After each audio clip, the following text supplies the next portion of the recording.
এতটা ভালোবাসার পরেও প্রিয় মানুষটাকে আর করে রাখতে পারলাম না, তাই তো আমি নিজেই চলে যাচ্ছি না ফেরার দেশে। এই অল্প কথায় হয়তো ছেলেটা অনেক কিছু বোঝাইতে চাইছে।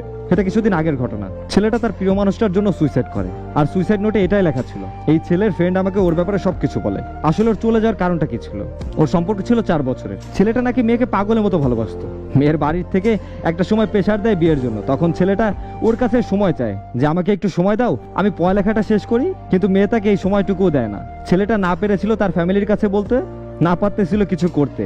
মেয়েটা নাকি তখন তাকে বলছিল যে তুমি প্রতিষ্ঠিত না, তাই তোমাকে আমি বিয়ে করতে পারবো না। তখন ছেলেটা এই ডিসিশন নেয়। আরেকটা ছেলে গত 2 দিন আগে সুইসাইড করে। তার সুইসাইড নোটে লেখা ছিল, প্রিয় বাবা মা, আমার স্বপ্নগুলো কখনো পূরণ হবে না, তাই অন্তত আমার শেষ ইচ্ছাটা রাখো। আমার লাস্টটা যেন পোস্টমর্টমে না যায়। আমার আর বাঁচতে ইচ্ছে হয় না অনেক দিন ধরেই। অনার্স সেকেন্ড ইয়ারের রেজাল্ট দিচ্ছে, আমি ফেল করছি। থার্ড ইয়ারেরও রেজাল্ট দেবে, দুইটাই ফেল হবে। সেকেন্ড, থার্ড ইয়ার, ফোর্থ ইয়ারের পরীক্ষার চাপ, পড়াশোনার চাপ আমার আর ভালো লাগে না। আর এই জবটা করে এই জীবনে বোঝা সামলানো সম্ভব না। তোমাদের জন্য কিছু করতে পারবো না। আসলে আমার কপালটাই ভালো না। আমার অনেক স্বপ্ন ছিল ছোট ভাইকে ভালো স্কুলে পড়ানোর, তোমার জন্য, আব্বুর জন্য অনেক কেনাকাটা করব, পরিবারের দায়িত্ব নিব, কিন্তু তার হবে না। তার জন্য অনেক টাকার দরকার, ভালো চাকরির দরকার, তা আমার কপালে নাই। কোনো ভারী কাজ করার জন্য বা বিদেশে গিয়ে অনেক অনেক টাকা ইনকাম করব, সেটা হবে না। তাই আমার ভবিষ্যৎ অন্ধকার। এইসব হিসাব করে তোমাদের কাঁদিয়ে চলে গেলাম। মা, তুমি অনেক কান্না করবে, তবুও তোমাদের ছেড়ে চলে যাচ্ছি। ছোট ভাইকে ভালোভাবে মানুষ করো, আমি চলে যাওয়াতে ওকে বেশি ভালোবাসবা, মানুষের মতো মানুষ বানাবা। আব্বু, তুমি আম্মুকে অনেক ভালোবাসবা,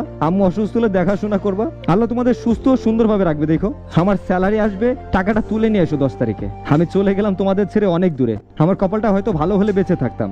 পরপর এই 2টা সুইসাইড নোট আমার কাছে আসার পরে আমার নিজেরই এত খারাপ লাগতেছিল এই 2টা ছেলের উপরে, যা হয়তো আপনাদের বলে বোঝাতে পারবো না। আমরা বর্তমানে জেনারেশনটা অল্পতেই ভেঙে পড়ি। কেন ভাই? জীবনটা কি এইটুকুই?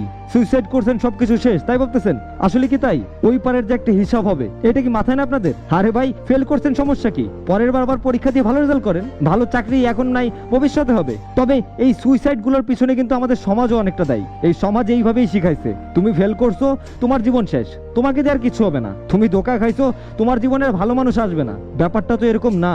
জীবন কখনোই সহজ না, তবে সহজ করে বাঁচতে হয়। যারা আজ প্রতিষ্ঠিত তাদের একটু খোঁজ নিয়ে দেখেন, তারা একেবারে শূন্য থেকে উঠে আসছে। তারাও তো জীবনে অনেক কষ্ট পাইছে, কিন্তু তারা তো হাল ছাড়ে নাই, তাই তারা সফল। সুইসাইড কোনো সমাধান না। আরে ভাই, চোখের সামনে বাবা মা মরে গেছে, তারাও তো বেঁচে আছে। আর আপনি কে কি কয় বছরের সম্পর্ক, তার জন্য নিজের জীবনটা শেষ করে দিতেছেন? বাহ, কি প্রেম আপনাদের! আরে ভাই, আপনি যদি নিজেকে নিজেই না ভালোবাসতে পারেন, তাহলে আরেকজন কিভাবে ভালোবাসবে? আগে তো আপনার জীবন, আপনি বাইচা থাকলে জীবনে অনেক কিছু আসবে।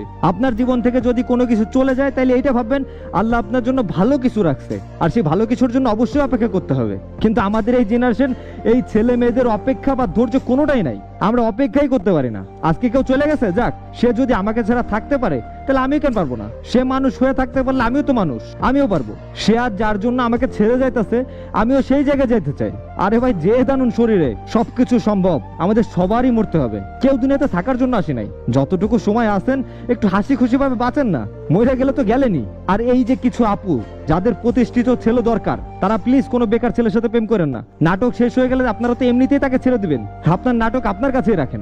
আপনার নাটকের জন্য একটা মানুষ তার জীবন শেষ করে দেয়। আপনাদের মতো কিছু মেয়ের জন্য হাজারো ছেলে জীবন্ত লাশ হয়ে ঘুরে বেড়ায়। অবশ্যই এতে আপনাদের কিছুই যায় আসে না, কারণ আপনারা হইতেছেন লোভী আর স্বার্থপর। আপনাদের স্বার্থ যেখানে, আপনারাও সেখানে। সময় থাকতে ভালো হন। মানুষের বদ্ধ অনেক খারাপ জিনিস, এটা এখন বুঝতেছেন না, কিন্তু একটা সময় ঠিকই বুঝবেন। আর যখন বুঝবেন, তখন সময় থাকবে না। ভালো থাকবেন সবাই। আল্লাহ হাফেজ।